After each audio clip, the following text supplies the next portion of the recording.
There might not be a cause of death, but Susan's clothes told a story that reinforced a mother's instinct. We found that Susan's underwear, briefs and tights were missing, and a brassiere was missing. We now know that paedophiles take these things away as trophies because they get some sort of satisfaction from that.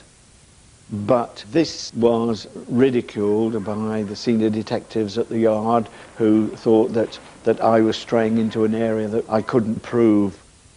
At the inquest, an open verdict was recorded.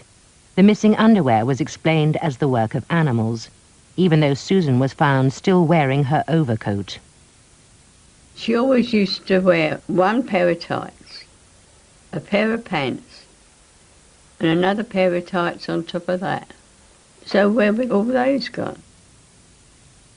At the inquest, they said it must have been an animal, so I said, yes, the only animal must have been a man.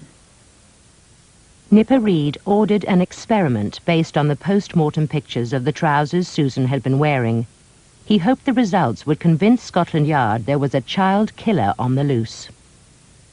Susan's trousers were found over the bodies, and the trousers were what I called kippered, torn in such a fashion that they became one piece. Now, all the people at the yard said that this was the result of animals. I couldn't accept that, and I didn't accept that. And so I got 12 pairs of these trousers. I got the biggest, strongest guys in the squad to try to tear them manually. They couldn't do it.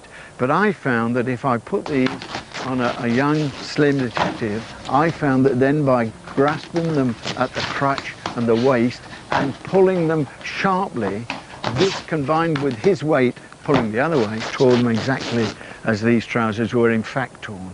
And that's what I think had happened.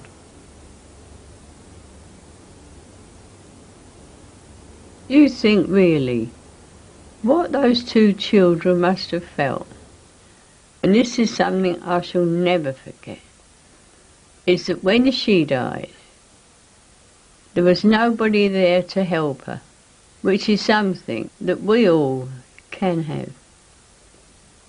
But those two children had nobody to hold their hand when they died. Nipper Read made one final attempt to classify the case as murder, despite the lack of hard evidence. But he felt he was up against the politics of policing, a reluctance at the yard to have the clear-up rate spoiled by two unsolved murders. Eventually we had a big conference at Scotland Yard, and the pathologist said that the children were in such a way in their embrace that you couldn't introduce a third party. The senior detective officers from the yard didn't argue that case at all. They said this couldn't be a murder because you couldn't prove a cause of death. And that being the case, they were satisfied to say, well, we can write that one off and leave it at that.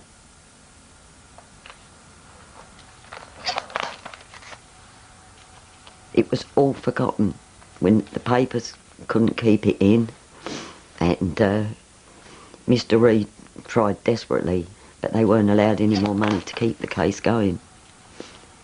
It was like we was forgotten. Once it was over and the children were found and they were buried, it seemed like that's an end to it.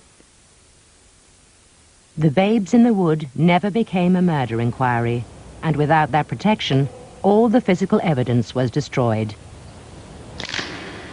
The Hanlon and Blatchford families have spent the last 30 years gently insisting to the many who recall the case that their children did not die of the cold. When I did my final report, I said very emphatically that I was satisfied that it was murder, but it's most unlikely that it will ever be resolved. I didn't know that 30 years later somebody was going to come forward and confess.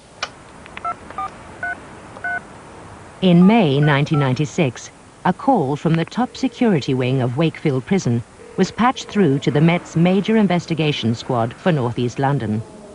The call came from 58-year-old Ronald Jebson, who was serving a life sentence.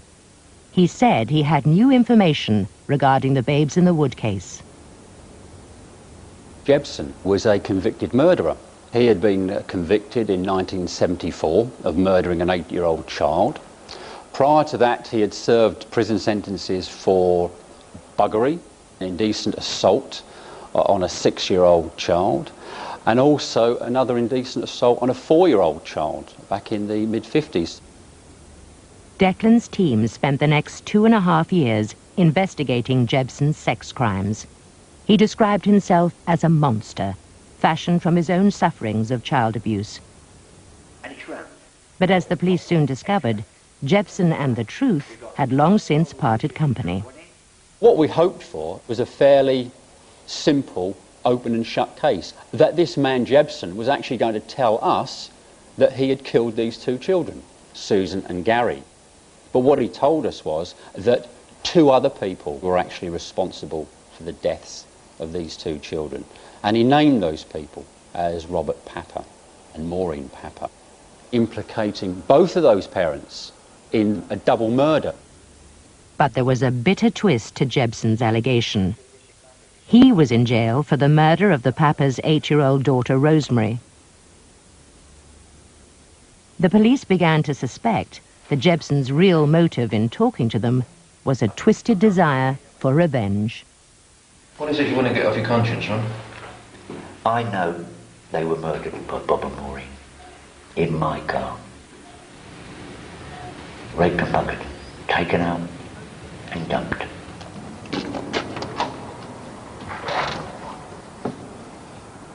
You are making, well, the most serious allegations you can make against someone. Of course. Not, you know, child murders against the parents of your victim. True. Why wait 22 years before you call us? I'll tell you why. You ain't gonna believe it. Try me. Neither of you will believe it. Well, try us. Right, I will try. I have got a conscience. A lot of people ain't out there. And I keep thinking, what an evil bastard I am, and what evil bastards are still out there walking the streets. No one more than this man knows just how evil Jebsen was. He grew up with him, and Jebsen murdered his daughter.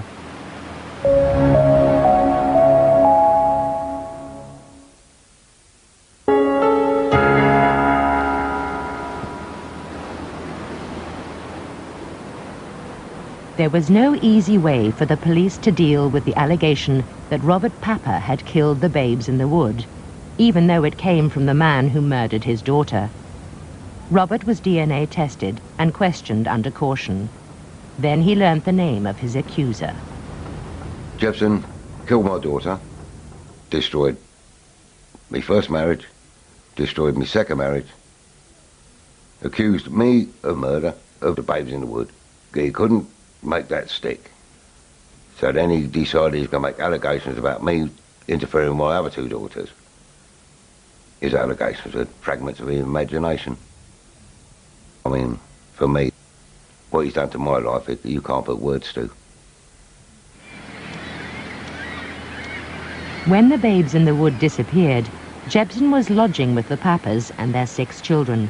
Robert's first wife, family and long-lost neighbours were all quizzed by the police to see if there was any truth in Jebsen's accusation of child abuse and murder.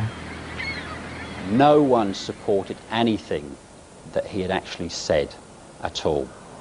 It just gave the whole lie to what this evil man had constructed in his own mind, and for probably his own gratification as well. Jebsen was an adopted child and a classic loner. He was twice rejected by the army and claimed to work as a chauffeur. On the afternoon the Babes in the Wood vanished, he was at the job centre in Enfield. His alibi was checked at the time and accepted by the police. There was nothing in my inquiry that connected Jebsen in any possible way at all.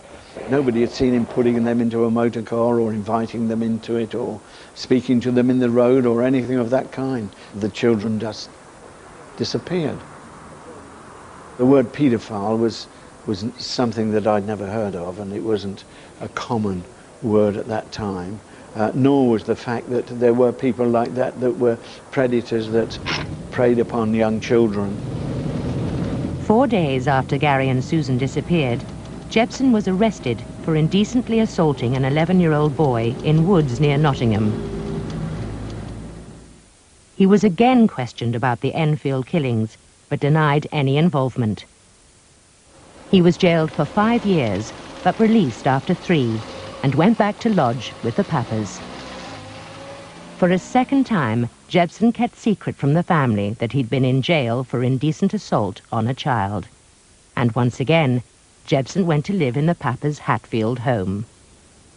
She seemed a bit more shifty. You know, he didn't want to sort of associate with anybody, he just wanted to stay on his own.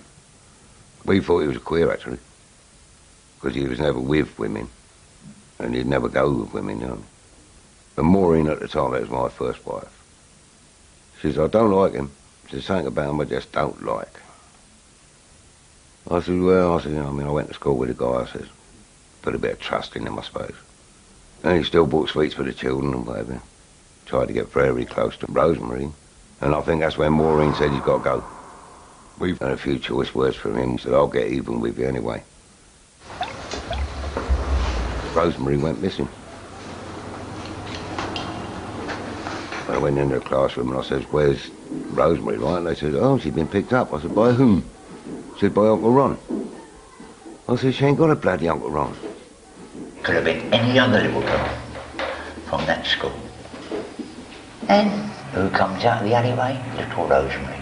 Hello, Uncle Ronnie. You want a ride? Oh, yes, please. And we're driving away. I put my hand in her lap. No, you mustn't. She edged away, so I pulled her to us. I said, get her off, I'm going to hurt you. You're going to what? Hurt her.